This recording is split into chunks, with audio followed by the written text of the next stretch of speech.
in 1973, when I was 22, I was a middle-class young man who knew virtually nothing about the health aspects of food. Nobody I knew ever even thought about food in terms of its effect on health. The connection just wasn't understood or appreciated. One or two of my school friends, they had some kind of allergies, so they didn't eat milk. But generally speaking, nobody paid any attention to it, and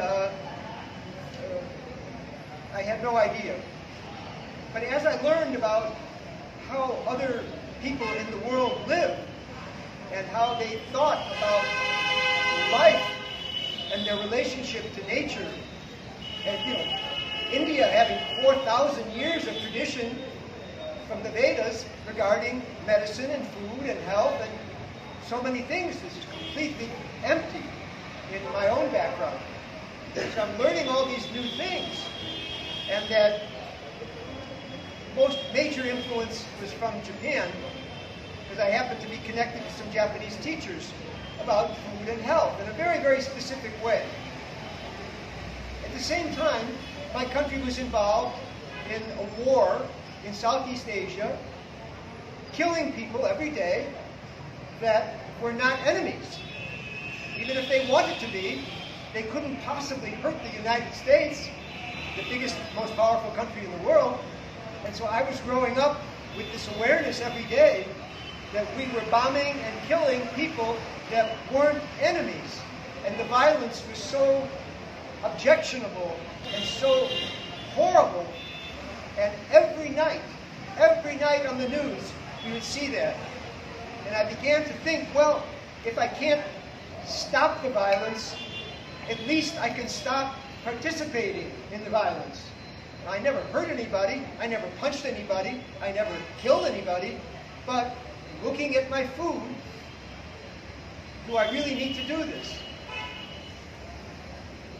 That's what started my thinking.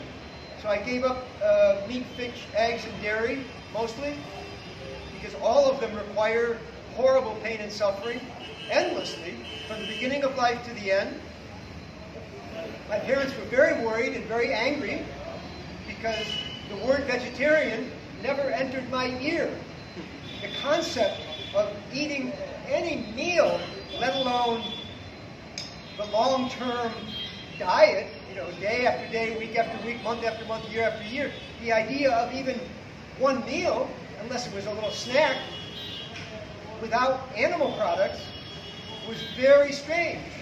And my mother dragged me to a doctor at 22. My son, he's going crazy. I don't know where he got these ideas, but the doctor had to examine me. He warned me about B12. So I take a B12 tablet to this day, but there's nothing in animal food that is necessary for the human body once you leave your mother's breast. So, since that time, I began studying very closely with mostly Japanese teachers about using food as medicine.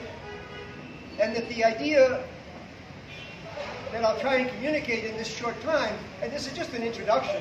After all, these are big subjects. We're talking about life and death. We're talking about cancer and heart disease and diabetes. We're talking about the lack of clean water. 24% of Indians don't have access to clean water every day. Half of all that farmland in the world is going toward raising animals directly or indirectly. The fresh water supply is going down a lot faster than it can be recharged. Well, how do you have more people and less water? There's going to be a problem. And this connects to the daily choices of food that we eat. I'll try and get a little more specific. So there's three things right now that are threatening human life on Earth. These are what's called existential threats.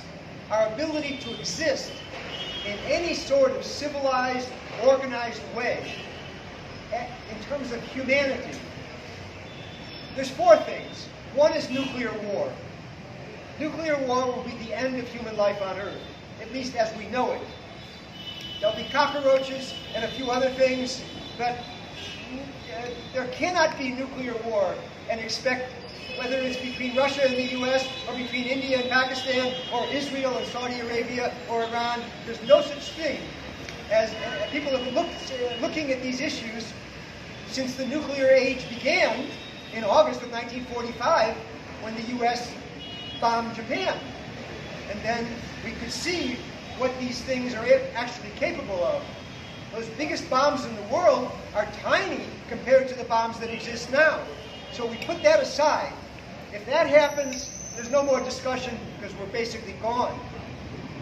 The three things I'm going to talk about, well, the three things that are left are the increasing rate on the global scale of obesity and chronic degenerative disease. By that I mean heart disease, cancer, diabetes, autoimmune disease, arthritis, asthma, long list. But the big ones are heart disease, cancer, and diabetes. Respiratory disease, these are chronic degenerative disease. In other words, they're not accidents, like dying in a car crash, and they're not genetic. And if a baby is born without an arm, there's no diet that's going to grow that arm. That's not what we're talking about. We're talking about diseases that can, I don't want to overstate the case, but I don't have to. The case is so strong, I want to say all and use these words that mean every. No, it's like 80%. Should be good enough. 80% of the heart disease and diabetes and suffering. The reasons people get sick and die are preventable, treatable, and in many cases, I mean, it depends how severe it is, reversible. And these things that I've just said are not even mentioned in allopathic medical education. 20 years ago, I had to have a tumor removed from my body. Wonderful, intelligent, highly skilled oncologist at a major hospital in Chicago, big town. World class. Nice guy. Educated guy. Just very lucky. For 6 hours, he cut me open and put my guts on a table, and he went in there and he took out this tumor, and after 6 hours, and he put me back together, and I have a scar here, from here to here. He said, this is incredible technology, incredible skill. It has nothing to do with health. I would probably be dead without that. But I never graduated college. I knew more about health than he did, because Western medical education, allopathic medicine, and it's no accident, has no interest or knowledge about preventing disease. This goes back to the early part of the 20th century when the petroleum industry began to influence the education of medical doctors, allopathic medical doctors, in the early years of the 20th century. So it became drugs, surgery, and radiation. There's thousands and thousands of diseases. Drugs, surgery, radiation, and little devices. They can put a little thing in your chest and it'll give electrical stimulation to your heart. Amazing technology. Nothing to do with how did you get the heart disease in the first place? How can you prevent it? And how can we reverse disease rather than just treat it? When I listen to these doctors, and I hope you'll do a little research on YouTube, Dr. Clapper, Dr. Esselstyn, Dr. McDougall, Dr. Bernard, Dr. Davis, Dr. Williams, so many. Every year, more and more, using food as medicine. And when they tell their story on a stage, making a little presentation to the public, they'll, after talking about their personal history a little bit, they'll all say, and they've been doing this for like 40 years, reversing heart disease.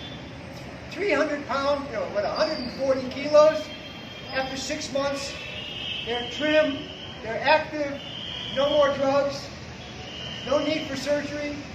They're living their life, and they have these experiences, and when they give a talk, they'll all say, at some point in their personal history, why didn't I learn this in medical school? I went to the best medical school in the world, you know, Harvard or Yale or Princeton or Stanford, you know, some of the best educational institutions in the world. 8 years postgraduate, bachelor's, master's, doctor, another doctor, and finally they're brilliant. They can do, you know, heart surgery in the middle of the night, you know. It takes a lot of education and skill to do that. But they're not taught anything about food. So what I'm talking about is that global health is getting worse. And to bring it a little home to you, in India, India is getting, if you look at the public health statistics in India, India is getting fatter and sicker every year.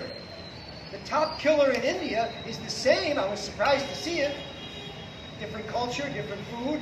You know, you're much better off than Americans are, who have no idea what food is. But if you look at Indian public health, the #1 killer in India is heart disease. The #1 killer in the West is heart disease. Completely preventable, mostly treatable, and mostly reversible by scientific, proven, peer-reviewed, double-blind, high-quality research over and over and over again. So from a medical, scientific point of view, not talking about karma, not talking about energetics, we're not talking about the poor animals, or even global warming for that matter. Just strictly from a medical point of view, we're eating ourselves to death. And the second part is nature. The way we make food is so destructive and so wasteful, especially animal food. It can take 16 pounds of plant food to make 1 pound of animal food. Well, wait a minute. Do we need animal food so badly that we're willing to use 16 pounds of human food, or at least the potential of human food? I mean, people don't eat grass, but they eat grain and they eat vegetables, and that land can produce food for humans instead of food for the animal. And the water use is tremendous, such as 600 units of water for 1 unit of milk. I've seen other statistics, they say 1,000. I try and be more conservative. 600 liters of water to make 1 liter of milk. 24% of Indians don't have access to clean water. Something is wrong here. The animals, by their very nature, they don't eat the food that we give them in what is called CAFOs, C-A-F-O. It means concentrated animal feeding operations. Toward the last 2, 3, 4, 6 months of their life, those cows, I'm talking about 5,000, 10,000 cows. I live in a village. I see 1 or 2 cows tied to a tree. It's common. That's not what I'm talking about. More than 95% of all the animal food in the world is produced by these methods. In Australia, in New Zealand, in Europe, in Canada, in the US. Concentrated animal feeding operations to fatten them up as fast as possible, because once they get to a certain weight, then we can sell them.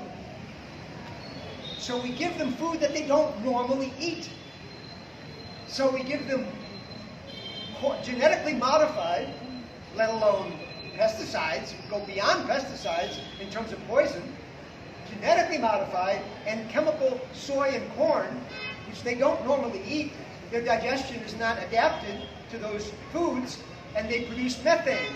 Now, it may sound silly to talk about cow farts, but that's what's happening at the level of 65 billion land animals are bred and raised and slaughtered and marketed for food every year. And no human being, except for an Eskimo, there's no agriculture in the North Pole, so except for Eskimo, no human being actually needs any animal food. So we're destroying the earth and wastefully taking resources of water and land and the agricultural output to feed the animals that we don't need, and beyond that actually contributes to making us sick, which causes lost productivity as well as pain and suffering for you and your family and eventually your community. So we're talking about the destruction of nature. And the third and final is global warming. The mechanism, the natural mechanism of the earth that is responding to a higher than normal level of CO2 in the environment. And then we add methane from animal agriculture as a result of the unnatural food that they're given so that they can grow fatter sooner and go to market for profit. This has nothing to do with the well-being of the animal. It has nothing to do with the people that eat those animals. It has nothing to do with the sustainability of natural ecological balance. And why is this a threat? When the earth warms, the ice caps melt at a faster rate than they can regenerate. This has been going on forever. During the warmer months, they melt a little bit, and then there's snow and rain and so forth, and then they freeze up as ice. So they melt and they freeze and they melt and they freeze. And we're not just talking about the poles. The Himalayan ice sheet in the north of India, it also covers a few other countries, but you know what I'm talking about. In the Himalayas, in the very north of India, is the largest mass of ice in the world. And that is shrinking. They can see it year after year because the temperatures are warming, and therefore the conditions for that ice to rebuild every year. And in the spring, all those rivers and all of that farmland that the rivers go to irrigate and to feed people is becoming less and less. If the ice caps melt and the sea levels rise, then every city in the world on the edge of the ocean, Mumbai is the obvious example for India, but you know it has to do with New York, and it has to do with Tokyo, and a lot of cities and a lot of people, a lot of countries everywhere. It's a global issue. And the single biggest contributor to that issue is industrial animal agriculture. At first, when the United Nations was analyzing, well, we see that global warming is happening. What is the cause? Why is this happening? How can you solve a problem if you don't know what it is? So they analyzed. This goes back about 15 years. And they originally said, oh, animal agriculture is responsible for about 13%. Then you have transportation. Every car, every bike, every truck, every airplane is producing various toxic materials into the environment in their exhaust. And the pollution that's caused to bring the fossil fuel out of the ground into the refinery and then specially make it for the jet fuel over here and the diesel fuel over there and the gasoline over here. So all these different, all comes from petroleum. So when they add all that up, they got to about 13%. Well, it was a brilliant Indian scientist, actually. His name is Dr. Sailesh Rao. He lives in America now. He's a climatologist and a brilliant engineer. And he says, no, you're calculating it wrong. 51%. 51% of the human-caused greenhouse gases, carbon dioxide, everybody knows that word, but it's also methane, less amount, but stronger effect, 80 times more than carbon dioxide. He says, you got the calculations wrong. He's a brilliant scientist, a brilliant engineer. He just analyzed it very, very carefully. 51%. So I'm going to focus on the health issues.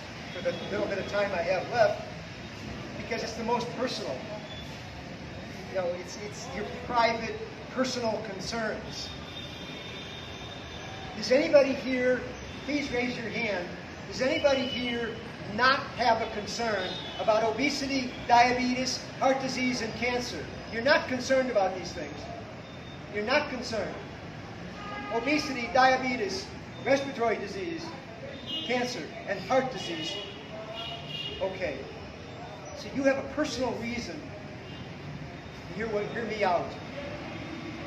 And I don't expect you'll like it, and I don't expect you'll believe it. But I can tell you from 50 years of experience and making sure that I understood what was going on, and listening not to philosophers and theoretical people, but listening to doctors who are actually doing the research, who are listening to doctors that actually have clinical practice. These guys come, and in the West, it's just unbelievable. You know, it's hard to appreciate. 70% of Americans are overweight, and almost half of those that are overweight are obese. Obese is a medical term, it's a technical term, but they call it body mass index. It's not just a little overweight. We're talking about like this. Well, if you're overweight, to the extent that you're overweight, in other words, the more overweight you are, the greater your risk of heart disease, cancer, diabetes, and virtually every other disease, because when your arteries are clogged up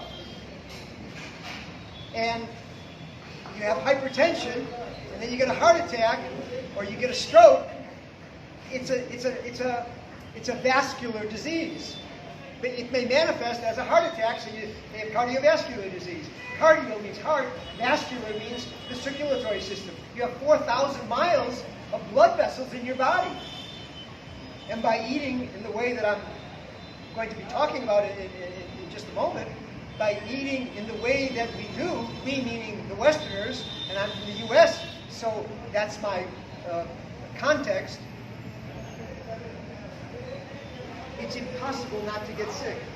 And the fatter you are, the sicker you will become. There are no long-lived peoples in the world. There's 5 groups of people in the world that are the longest lived, healthiest people, with the best health and the longest life. They're called the blue zone people.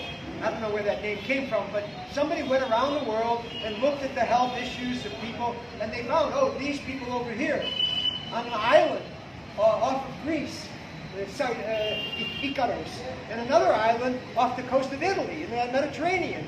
That island is called Sardinia. And then over in Costa Rica in Central America. And then in Japan on the southern island called Okinawa. And then in southern United States, there's a Christian group. It just so happens, not all Christians, this particular Christian group, no smoking, no alcohol, and no meat. Now, every one of those people, they don't do smoking or alcohol. Some do meat and some don't. So we can look at, they've been going on for, I don't know, about 100 years or so, that particular Christian group in Southern California. It's called Loma Linda, California. So we study them, and they have the longest health of anybody in the United States, in North America. They live at 90 years old, 100 years old. There's one of their doctors, he retired from being a medical doctor at the age of 95 because he wanted to spend more time with his family. He was in the surgical room as a surgeon until he was 95 years old. Now that's one guy. Okay, I don't expect that to mean much except like a freak, accident. But that whole group of people, and on southern Japan, Okinawa, and what do they have in common?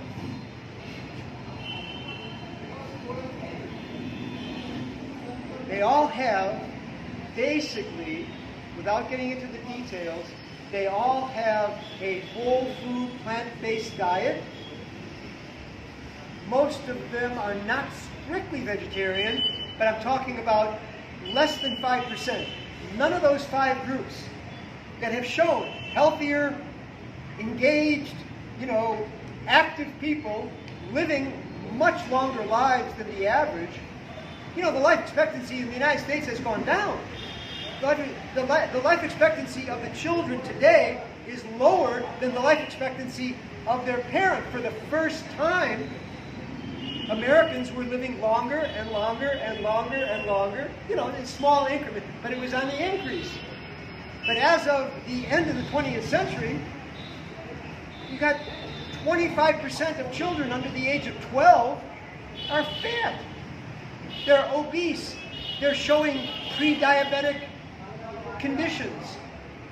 When they do autopsies on the American soldiers that get killed in battle, they're young, strong men. They wouldn't be in the army if they weren't strong. You got to be pretty good, and when they look inside their body, they're already plaque. Plaque meaning hard stuff that's building up in the arteries on a 20-year-old strong man. The beginnings of atherosclerosis, which means the accumulation of sclerotic or hard material. Well, then the question arises, well, how did it get there? The science overwhelmingly, this is really difficult. I'll give you an example. In 1985, when it became publicly acknowledged that smoking causes cancer, that smoking is unhealthy, and they didn't ban it, but every tobacco company had to put a little sign, on the package. It says smoking causes cancer. If you're pregnant, don't smoke. They had like 4 or 5 different messages, just 4 or 5, 6 words. Every package, every carton. Do you know how much research had to go on before the Surgeon General of the United States, the top doctor in the U.S. government, the Surgeon General of the United States, medical doctor, advisor about all medical policy, all health-related policies, the top guy or woman, for the first time said, well, it's really better if Americans are going to be healthy, they shouldn't smoke. People, please, there were 7,000 medical studies that had accumulated over the previous 30 years. Since the 50s, the medical science was starting to show smoking causes problem, this problem, that problem. So you do another test, and now you go from 100 people to 1,000 people. You test for this and you test for that. There's 8,000 studies, 7,000 studies before it was publicly acknowledged, and the government actually made a law that the cigarette companies, you have to tell people what you're selling. They didn't stop the sale of tobacco. That's a different issue. People have a right to kill themselves if they want. Tobacco companies, you can't sell drugs, but they were selling a kind of a drug which is addictive and unhealthy. So you can argue whether, tobacco drug is any better and should be exempt from the same laws that restrict hard drugs. It's a drug. It kills people. It's still allowed. So you'd think, well, maybe after 5,000 studies, maybe after 6,000 studies, the doctors would have acknowledged that there's a problem here. Everybody over the age of 16 could go into a store and buy cigarettes. And it became especially teenagers, because now they feel, especially the guys, now I'm an adult, now I'm a big shot. And in the 20s, when women weren't smoking, it was considered very improper for women to smoke. And this is connected, but it's just so wild the way the history has come about influencing these things. In the 20s, the cigarette companies were saying, well, nobody but men are buying cigarettes. That means half the population is not buying our product. So they hired really smart public relations people, advertising people, brilliant psychologists. How do people make decisions? How do we get somebody to buy something that's going to make them sick? Wow, that's not so easy to do. In the 20s, 26, 27, in New York City, there's parades with tens of thousands of people for one reason or another. The World War II is over, big parade. Certain holidays, big parade.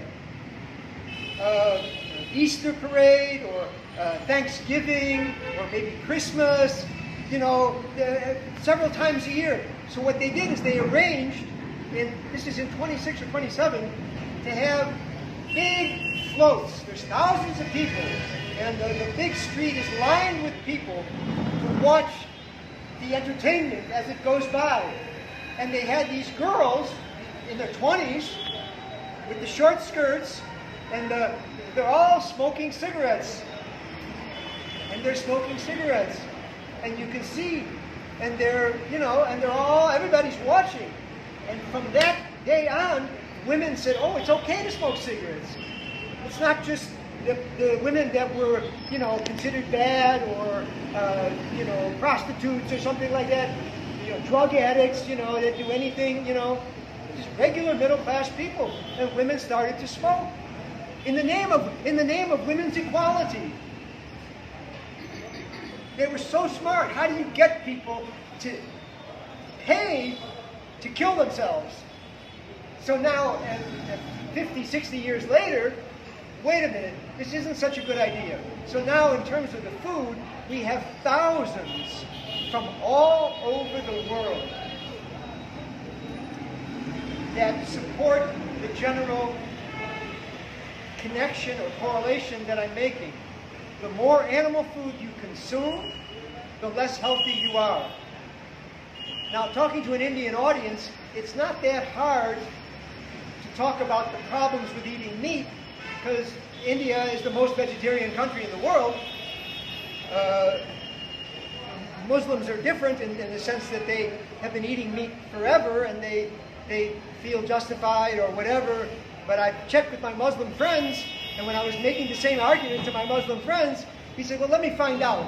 So he goes back to the leader of his group, whatever you call it, I don't even know, but the higher guy who really knows the literature and the background.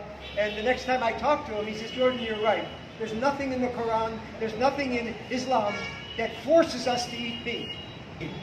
So now he had to listen more carefully to what I'm saying.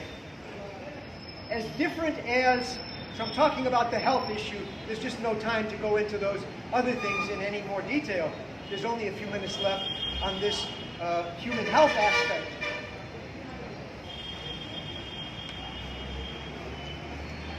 Of all the differences among animals, between the elephant and the giraffe and the chimpanzee and the cow and the buffalo and the pig and the goat and the snake and the fish, there's huge differences. Some are mammals, some are reptiles, some are amphibians, different kinds of animals. We're mammals. We have 98% of the same genes as the bonobo apes. 98% of our genetic makeup is identical. Our digestion is the same. We're herbivores. So what I'm saying is that among all animal food, there are certain common factors. The most obvious one is that no animal food, flesh, eggs, dairy, no animal food has any fiber whatsoever. And fiber is only existing in plant food. So, what does that mean? We can eat animals, and we do eat animals, but look at the human body. The body we've had is pretty much the same from country to country, from race to race, and for 100,000 years. In the terms of biological evolution, they call this Homo sapiens sapien. About 100,000 years ago. It's hard to be exact, it's a long time ago. Okay, and we are very poorly constructed to be hunters. Okay, here's a goat. Now what do? There's no steel. There's no machinery. What are you going to You're going to wring its neck with your hand? You're going to take up a big rock and it'll just stand there while you hit it over the head with a rock? How do we even kill the animal? And now what we do? We got a dead goat. Now what? There's no knives. Where did the steel come from to make a knife? So it's really hard for a human being prior to the Industrial Revolution, go back further, prior to the ability to make steel. I mean, this didn't exist for most of human existence. Now, occasionally, in a life where most of your waking life is pursuing food, most of your waking life is trying to find enough food to exist. And the weather's bad, too much rain, not enough rain, the winter comes, whatever, and so they were forced to look for any food that they could possibly have. So usually the guys went out with a spear and a stick, and they might be gone for days, and then they come back to the village and they got some kind of a deer or a cow or something. I mean, these are long before domestication of animals. Remember, domestication of animals didn't exist before 6,000 to 7,000 years ago. So for most of human history, we ate plants and we only ate animals when there wasn't enough plants. Okay, that's a question of availability. But if you look at the human body, I can't go into the details, there's just not enough time if I want to make a few other points. The teeth. These teeth we call vestigial canine teeth. They're not really canine teeth. They're not really very sharp. There's two teeth that are here. Otherwise, they're incisors which cut. And then in the back, there's molars which grind. This is for plant food. A cat or a dog or a tiger, any carnivore, they have sharp teeth, they have different saliva. This is starch digesting liquid that the body makes in your mouth. If we were eating animals, why would this be evolved, adapted, starch digesting enzyme? Pidolin. There's several different enzymes, but this is to digest carbohydrate food, not muscle, not animal food. The animals that eat animals, so they have different teeth, they have different saliva, they have different jaw. The cat eats like this. The cow is grinding side to side. Carnivores don't have that ability. They go chomp, chomp, chomp, and then they swallow. And their stomach acid is much more acidic than human stomach acid, which is pretty acidic. I don't know, it's 4.8 or something. 7 is neutral and lower is acidic. But the acid of a cat is, I don't know, like 2.8 or something like that. Much more acidic. Because remember, they're just chewing enough to be able to swallow. So the acid has to be strong to break down that food so it could eventually extract the nutritional value from the food, and then they excrete the waste, just like all animals do. They have short digestive tract. You know this intestines here? It's 7 times the length of your body from here to here. In a human being. In carnivores, it's 3 or 4 times the length of their body. Because to break down the nutritional contents of plant food requires more time inside the body to break it down as it moves its way down. So first the teeth, then the saliva, then the stomach acid, then the next, the duodenum is after the stomach, and then that opens up to the gallbladder and the pancreas and other visceral organs, and eventually the small intestine, and then finally the large intestine, which is just here, here, and here. This is the colon, the large intestine. And there's a little valve over there, which allows, so that's where the nutritional value of the food enters the body, into the bloodstream. Every cell in your body is a living thing. Every cell in your body has many, many different activities. And every cell in your body has a little engine, a little motor, the mitochondria. And the fuel for that little motor, so the cell can do all the things that it does. Whether it's an eye cell or a brain cell or a bone cell or a liver cell, every cell in your body is a living thing. On the surface, the cells are dead. That's called the epidermis, because it's on its way out. If you get just underneath the dead surface, you can just do it with a brush. You know, you can see the skin cells and the dry body, they'll just float in the air. But that's every cell in your body. This whole thing is living things doing its job. It needs oxygen and it needs food. And it needs glucose.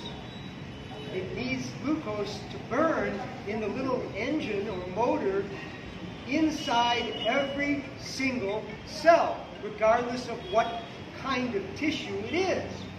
Bone tissue, nervous system tissue, skin tissue, muscle tissue. But they all need glucose.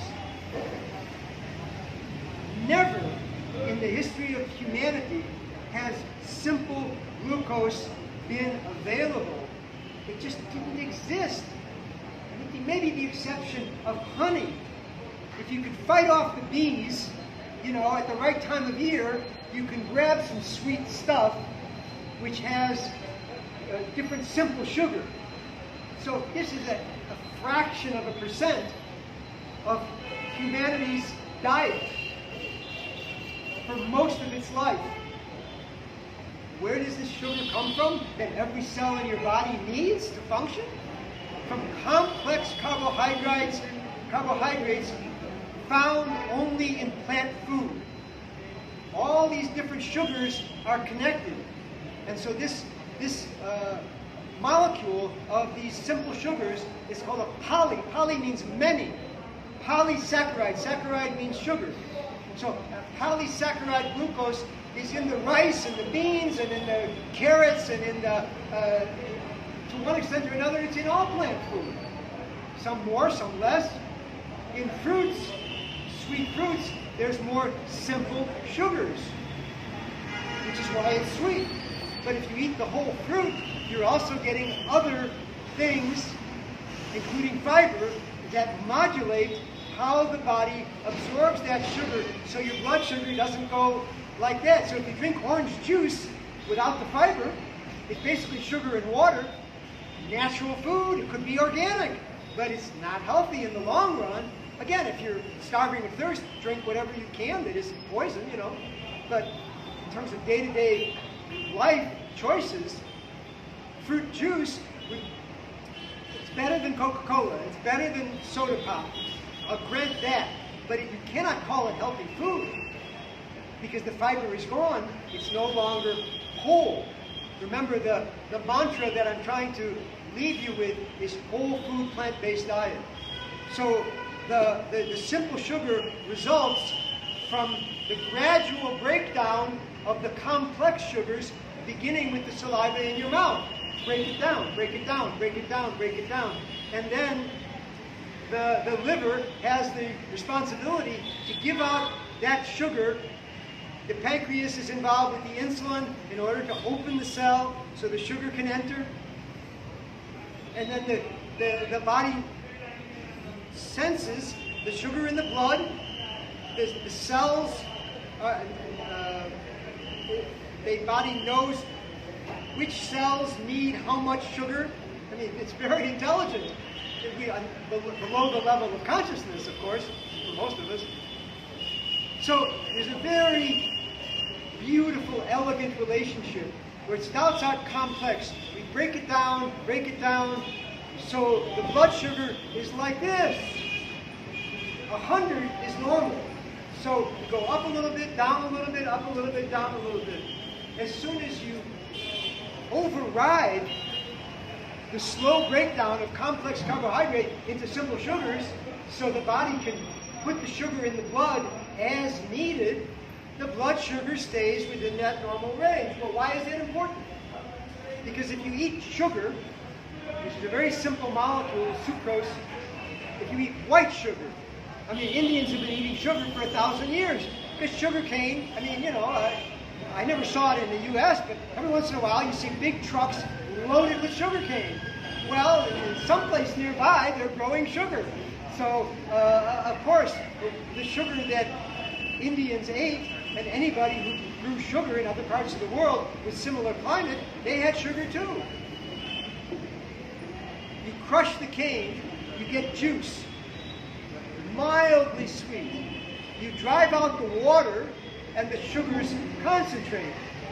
You skim off the foam, you make sure there's no, you know, debris, you know, skim it off, you cook it down, and the water goes out, and the sugar is left behind. Gajadri.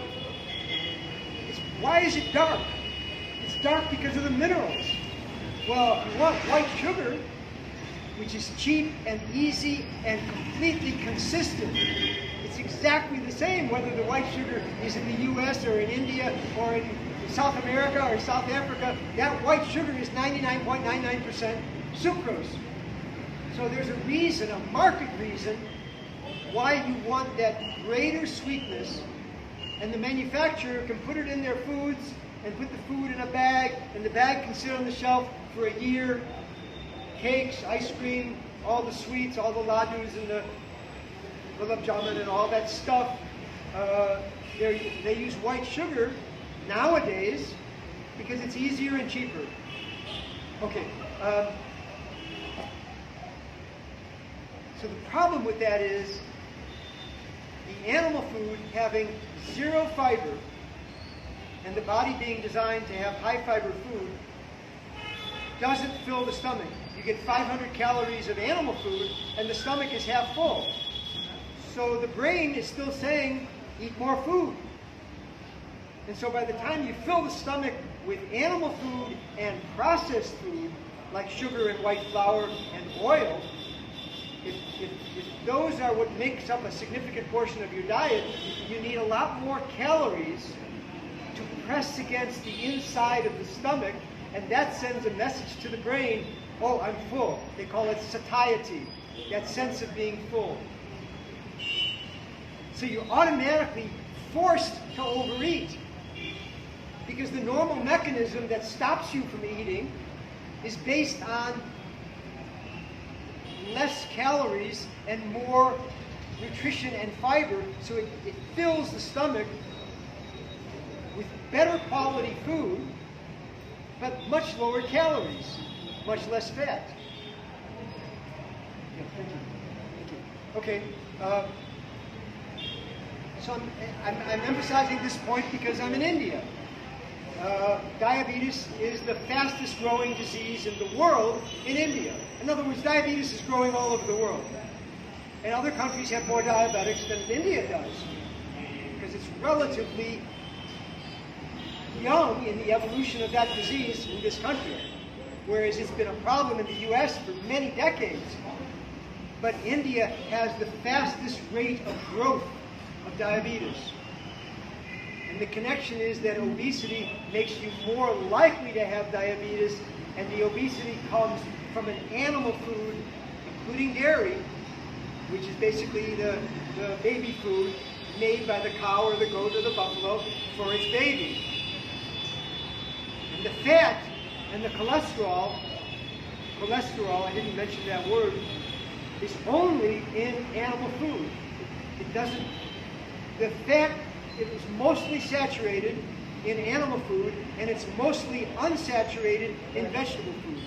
So the combination of fat and cholesterol, and if you're eating food with no fiber, that means the total amount of fiber in the food is going to be less. Oh, I eat vegetables too. Oh, okay, I eat chapati also. Yeah, but the reality is, it's not enough. The bulk of your diet, if not exclusively, should be predominantly whole plant food. So all of the structures of the plant are there. And ideally, from organic agriculture. India was sold a bill of goods in the 70s from the US and the European companies that said, if you poor farmers want to make a living, you have to buy our seed and use our chemicals and our machinery, and you'll make much more output, and you'll have something to sell at the end of the season. Whereas now you're barely making it, you're barely surviving. And they believed them. Well, it didn't work out very well. So we have to get rid of the chemicals that produce our food. And so the final point I want to make in order to complete this thought, because it has to do with heart disease, which is accumulation of blockage in the arteries, and also diabetes. What is the cause of this type 2? It's a different disease than type 1. It's really a very different disease. Type 2 diabetes is primarily caused, again, I'm not a doctor, I don't deal with science every day, reading scientific reports. I couldn't read past the first page, but I read the summary, I read the generalization of what was studied, and I listen to the doctors who generalize it for the non-medical professional to communicate the lessons. It's called insulin resistance. That means your pancreas is secreting insulin. So the sugar, so that it's like a key. This is like insulin. And on every cell, it's like a keyhole. And the insulin opens the door so the sugar can go inside. But if the keyhole is filled with sticky fat, it's gummy and sticky, you're producing enough insulin, but it can't go in. So the pancreas, so the brain is telling the pancreas, make more insulin. There's no sugar in the cell. The cell needs that sugar. There's plenty of sugar in the blood, and there's plenty of insulin. And the pancreas squeezes out, chemically produces more growth hormone, insulin, in order to, well, you do that for a little while, and the pancreas gets exhausted. And the cell begins to die because it doesn't have its basic fuel. And the blood sugar goes up. And if you put sugar in a glass of water, it becomes like syrup. It becomes sticky. Now the blood becomes thicker. And can you imagine the very fine capillaries that feed the back of the eye and the toes? Half the reason people go blind is because of uncontrolled blood sugar, type 2 diabetes. 50%. So you get rid of the obesity, you get rid of the diabetes, you get rid of the blindness, or 50% of it, a significant amount. And what is the origin to all of this? An animal food and processed food diet, and the chemicals that go along with modern diet. Second factor is exercise. The people that look at this carefully and have researched and studied it and proven it scientifically, about 60% of the program, you might say, of actually reversing advanced heart disease. I'm not talking about, I don't feel well. I'm talking about advanced heart disease. Dr. Dean Ornish, University of California, San Francisco, 1992, many, many studies, but this was published in the Journal of the American Medical Association. It's valid science. 60% diet, exercise, stress reduction. Your mind and your emotions affect your body. If you get angry, it depresses the immune system for 5 hours. Well, what if you're angry all the time? Okay, you add fear, you add anxiety, you add worry, you add resentment, you add jealousy, and all of these are negative emotions that have a depressive effect on the immune system. They all trigger a brain chemical called cortisol, which is useful when you have to outrun a tiger. But if it's all day, every day, it's horribly destructive. So the final statistic to make this information more meaningful: how many people a year do you think die from war? from organized state violence. There's about 60 or 70 wars going on at any given time. It could be, Israel and Palestinians. It could be Serbia or Afghanistan or Kashmir or wherever. Just imagine all the wars going on where people are paid to kill the enemy. How many people die? Bombs and guns and all that. How many people? Any idea on an annual basis? Make a guess. Yeah, make a guess. Anybody offer? Nobody wants to? It's less than 1 million. Less than 1 million. 800,000. How many people a year die from chronic degenerative disease? Mostly preventable, mostly treatable, and mostly, and this is very difficult for someone who's allopathically trained because they never heard of such a thing, mostly reversible. 30 million. How many people died of COVID? 4 or 5 million? It's nothing compared to the diseases and the suffering and the death, to say nothing of the aggravation and pain of your family and anybody who loves you and cares about you. And your money, you have to sell your house in order to pay for your medicine at the end of life. We cause it ourselves by the food we eat, the lack of exercise, the lack of emotional, some strategy or other. It could be yoga, it could be Eastern or Western. If you live by the water, take a walk by the water. If you just have a quiet space in your house, meditation, 100 different kinds of meditation, it doesn't much matter in terms of this regard. Quiet your mind, you relax, those brain chemicals start supporting your health rather than destroying your health.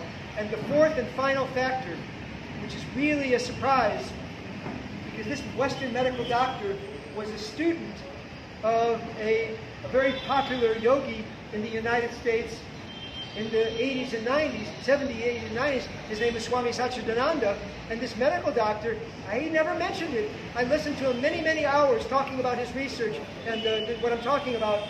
And he said, there's 4 things: diet, exercise, you got to move your body like 3 hours a week. You don't have to be an athlete. You don't have to join a gym. Just get your body moving. Men, women, it doesn't matter. Just move your body about a half an hour a day, 6 days a week. Get your stress under control. And then he added love. You know, these 5 people around the world that have healthier and longer lives, they all have another thing in common. They have multi-generational families. In the West, the person gets old, they go to an old people's home, and the family visits once in a while, maybe. Well, as soon as that older person, that sick person, regardless of their age, when they're debilitated, without that family support, without intimacy, without being able to share life with another person, without criticism or judgment, has a biological, immunological effect that's very positive. So those are the 4 things. Whole food, plant-based diet, get some exercise. And I don't mean a little stroll down the street. You got to move your body. But it could be in the privacy of your bedroom. Do anything.